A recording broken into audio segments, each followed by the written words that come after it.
presented by Tata Tea Agni. Tata T अग्नि जोश जगाए हर रोज। इतना लोगों ने सम्मान दिया उनको। शबनम खान में भी, हिंदू सनातनियों को सलाम करिए जनाब, उनको शबनम खान में भी प्रभु श्री राम नजर आ रहे हैं। जो मुगल आक्रांता आए हमारे देश में, उन्होंने मंदिरों को तोड़कर ही तो मस्जिदों का निर्माण किया।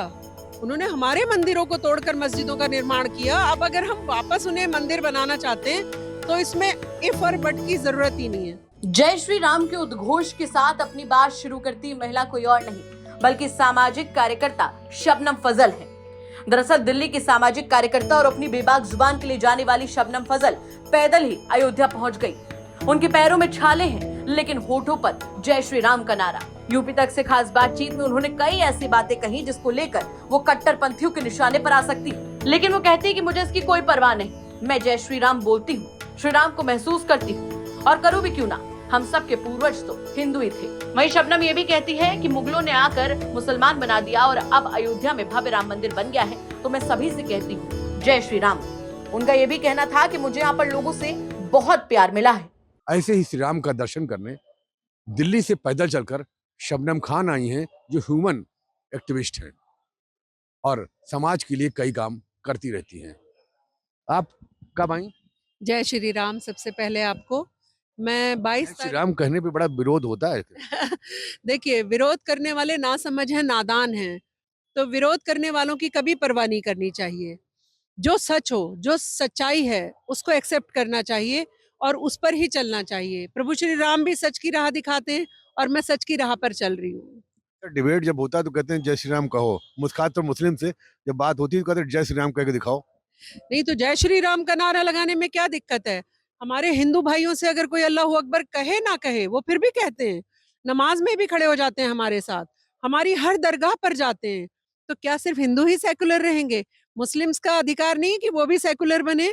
अगर सेकुलर बनकर दिखाना चाहते हैं तो वो जो सो कॉल्ड मुल्ला जिनकी आप बात कर रहे हैं, जो बैठते हैं डिबेट में, उनको भी तो जय श्री राम का नारा लगाकर दिखाना चाहिए। तभी तो पता चलेगा कि पूरा देश ही सेकुलर है या सारा ठेका हिंदू भाइयों ने ही ले रखा है सेकुलरिज्म का। कब आई, कैसे आई, दर्शन किया? मैं दिल्ली से पैदल चली थी 3 जनवरी से, और 3 जनवरी से चलते चलते Delhi to Ghaziabad, Ghaziabad to Bulandshahr, Bulandshahr to Anup Shahr, Anup Shahr to Sambhal, Sambhal to Babrala, Babrala to Bairpur. इस तरह से मैं सारे अलागंज, गन्नौर, सारे गांव कवर करती हुई। इतना लोगों ने सम्मान दिया उनको। शबनम खान में भी, हिंदू सनातनियों को सलाम करिए जनाब, उनको शबनम खान में भी प्रभु श्री राम नजर आ रहे हैं।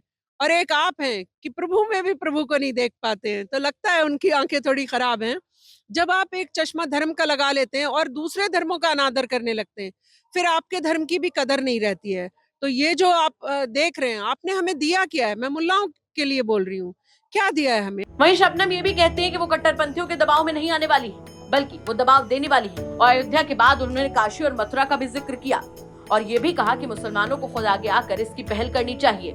इसी के साथ शबनम ने पायो जी मैंने राम रतन धन पायो भजन भी यूपी तक को सुनाया। जी, दर्शन किए और मनोरम छवि देखकर दिल गदगद हो गया और आंखों से आंसू बहने लगे। मन तो कर रहा था यहीं पर ही रह जाऊं, पर आप लोग रहने की इजाजत नहीं देंगे मंदिर में। नहीं तो मैं तो प्रभु श्री राम के मंदिर में ही रह जाती। बहुत से लोग आपकी बात सुन के नाराज हो जाएंगे। नाराज कौन होता है, कौन खुश होता है, इसकी परवाह नहीं करनी है। सच क्या है, आपके मन में क्या है, प्रभु श्री राम के प्रति आपकी जो आस्था है, आपको प्रदर्शित, कोई भी मुस्लिम को हक है। कई मैं जब गांवों से गुजरी तो कई लोग चाह रहे थे कि वाह वाह करें या कहें कि अच्छा कर रही हैं, लेकिन बेचारे मुल्लाओं से डर रहे थे कि मुल्ला कह देंगे कि आप मुसलमान ही नहीं रहे, धर्म से ही खारिज करेंगे। आप मुझे एक चीज बताइए, अल्लाह और शबनम खान के बीच में किसी मुल्ला मीडिएटर की क्या जरूरत है? मैं सीधे अल्लाह पाक से बात कर सकती हूँ, सीधे अल्लाह पाक का कुरान शरीफ मेरे हाथ में, मैं वो पढ़ सकती हूँ। तो इसीलिए बस मैं तो सारे मुस्लिम भाइयों से कह रही हूँ, बिना डरे जय श्री राम का नारा लगाइए। फतवा जारी हो गया शबनम खान के खिलाफ तो? नहीं, फतवा वालों से मैं नहीं डरती हूँ। मैं फतवा वालों को फतवा देती हूँ कि अगर गलत गलत फतवे निकाले तो अल्लाह पाक का फतवा बड़ा खतरनाक है, फिर उन्हें फतवे से डरना चाहिए। शबनम खान को डरने की कोई जरूरत नहीं है। शबनम खान की क्या इच्छा है? मेरी इच्छा है कि मैं चाहती हूँ कि मैं योगी जी से मिलते हुए जाऊं, क्योंकि पुलिस प्रशासन, मैंने देखा कि उत्तर प्रदेश में क्या मैं कुछ साल पहले अकेले चल सकती थी? मैं बिल्कुल अकेले आई हूँ और गांव-गांव घूमते हुए आई हूँ। रत्ती भर डर नहीं, रत्ती भर मेरे मन में कोई एक बार भी मुझे भय नहीं लगा। तो उनको भी धन्यवाद करूँ योगी जी को और उत्तर प्रदेश की पुलिस प्रशासन का भी धन्यवाद करूँ। क्या पहली बार आई हैं कि इसके पहले अयोध्या आ जी, चुके मैं हैं? अयोध्या तो पहली बार आई हूँ और पहली बार आके ही ऐसा रम गई हूँ कि मन कर रहा है कि बस अयोध्या में ही रह जाऊँ। बदलाव दिख रहा है? बहुत बड़ा बदलाव दिखा है। जनता के अंदर भी दिखा है, प्रशासन के अंदर भी दिखा है और मंदिर बनने से तो जो एक जागरूकता आई है सबके मन में, वो देखकर तो मैं एकदम गदगद है मेरा मन। मैं बहुत खुश हूँ। लेकिन अब बात ये उठती है कि कई लोग कह रहे हैं कि भाई अयोध्या के बाद अब काशी मथुरा की बारी है। नहीं, इसमें कहने की ज़रूरत ही नहीं है। देखिए, जो मुगल आक्रांता आए हमारे देश में, उन्होंने मंदिरों को तोड़कर ही तो मस्जिदों का निर्माण किया। उन्होंने हमारे मंदिरों को तोड़कर मस्जिदों का निर्माण किया। अब अगर हम वापस उन्हें मंदिर बनाना चाहते हैं, तो इसमें इफ और बट की ज़रूरत ही नहीं है। हो जाना चाहिए। इसमें कोई झगड़ा लफड़ा की बात ही नहीं है। मुसलमानों को भी बाहर आके कहना चाहिए, हमारे मंदिर हैं ये, काशी हो, मथुरा हो या और भी जगह हो, दे दीजिए, बनने दीजिए भव्य मंदिर। भारत का यही तो असली भारत होगा और मुसलमानों का अगर उसमें सहयोग रहेगा, तो फिर असली जो भारत का सेकुलरिज्म है, वो मजबूत होगा। ये मुसलमानों को समझना चाहिए। बाबर हमारा कोई रिश्तेदार नहीं था। ये जितने मुगल्स आए हैं हमारे कोई रिश्तेदार नहीं है, लेकिन भारत में रहने वाले हिंदू भाई हमारे रिश्तेदार हैं। सारे हम लोग जब मुगल्स थे, उन्होंने हमें कन्वर्ट करके ही तो हमें हिंदू से कन्वर्ट करके ही तो मुस्लिम किया है। तो भारत में रहने वाला तो हर एक व्यक्ति वैसे ही हिंदू है। इसमें डरने घबराने की बात ही नहीं है। लीजिएगा, जब ये स्टोरी पब्लिश होगी तो बहुत से लोग ये कहेंगे कि शबनम खान इस्लाम विरोधी हैं या किसी के बहकावे में आ गई हैं।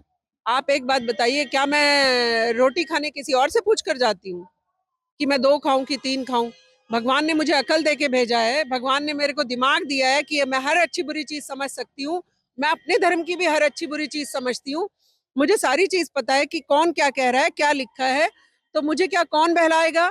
मैं ना आयोजित हूँ, ना प्रायोजित हूँ, ना चैनलाइज हूँ।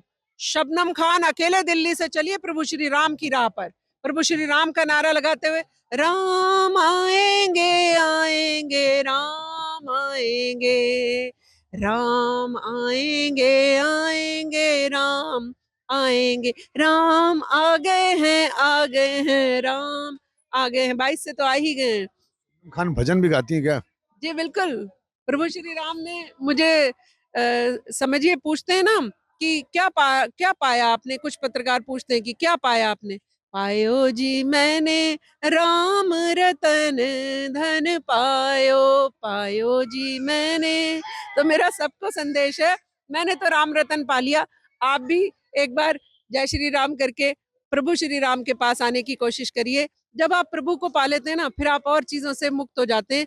चालाकी, राजनीति, भेदभाव, मेरा धर्म सबसे बड़ा, जैसे मुस्लिम मुल्ला कहते हैं हमेशा, मेरा धर्म सबसे बड़ा आपका छोटा। तो इन सब चीजों से मुक्त हो जाएंगे वो भी। सारे मौलानाओं से मेरा आह्वान है, आइए जय श्री राम का नारा लगाइए। तो फिलहाल शबनम इस वक्त कट्टरपंथियों के निशाने पर है, लेकिन अपने बेबाक अंदाज से शबनम लगातार न सिर्फ जय श्री राम का उद्घोष लगाती रही, बल्कि मौलानाओं पर भी जमकर निशाना साधती रही। आपका इस खबर को लेकर क्या कुछ कहना है, कमेंट बॉक्स में जरूर बताएं। अयोध्या से बनबीर सिंह के साथ ब्यूरो रिपोर्ट, यूपी तक।